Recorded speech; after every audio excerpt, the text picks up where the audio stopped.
গণতন্ত্ৰত শক্তিশালী বিৰোধী লাগে কিন্তু আমাৰ অসমত শক্তিশালী বিৰোধীটো নাছিলে আমাৰ অসমত আছিলে বিশৃংখলতা সৃষ্টি কৰা এটা বিৰোধী শক্তি তেওঁলোকে আপোনালোকে গোটেই 5 বছৰৰ বিধানসভা যদি চাই গঠনমূলক আলোচনাৰে বিধানসভাত অংশগ্ৰহণ কৰা এটা দিনো আপোনালোকে নেদেখে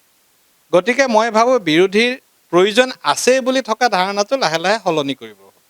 বিৰোধী নেলাগে ভাল মানুহ দল চৰকাৰী দলত থাকিলে বিৰোধীৰ ভূমিকা আমিয়ে পালন কৰিম আমি বিধায়ক হিচাপে কেতিয়াবা মুখ্যমন্ত্ৰী ডাঙৰীয়াই কৈছে বিধায়ক হিচাপে চৰকাৰক প্ৰয়োজনীয় কৰবাত যদি কিবা দেখো আমি চৰকাৰ সম্পৰ্কত প্ৰশ্ন কৰিম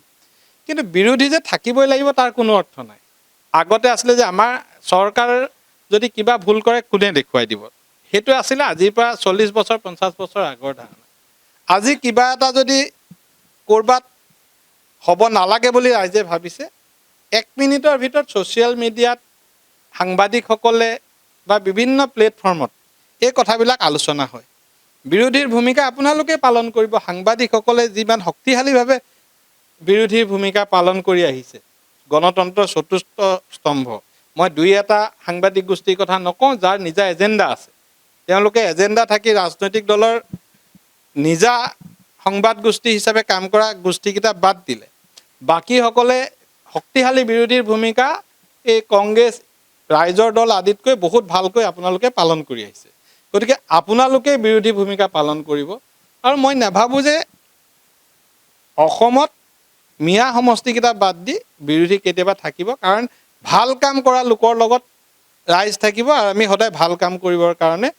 প্ৰতিজ্ঞাবদ্ধ কংগ্ৰেছ নিশ্চিহ্ন হ'ল বুলি ক'ব পাৰি ইলেকশ্যনৰ কংগ্ৰেছ বুলি ক'বলৈতো অসমীয়া মানুহৰ মাজত নাই মই আকৌ কৈছোঁ অসমীয়া মানুহৰ মাজত খিলঞ্জীয়া মানুহৰ মাজত কংগ্ৰেছ শূন্য এতিয়া কংগ্ৰেছ আছে অসম প্ৰদেশ কংগ্ৰেছ কমিটি মিয়া কমিটি এতিয়া মিয়াৰ মাজত থাকিব তেওঁলোকে মিয়াৰ হৈ মাত মাতিব অসমীয়া খিলঞ্জীয়া মানুহৰ অভাৱ অভিযোগ সমস্যাৰ সম্পৰ্কত বিধানসভাত মাত মাতিবলৈ কোনো ব্যক্তি নাই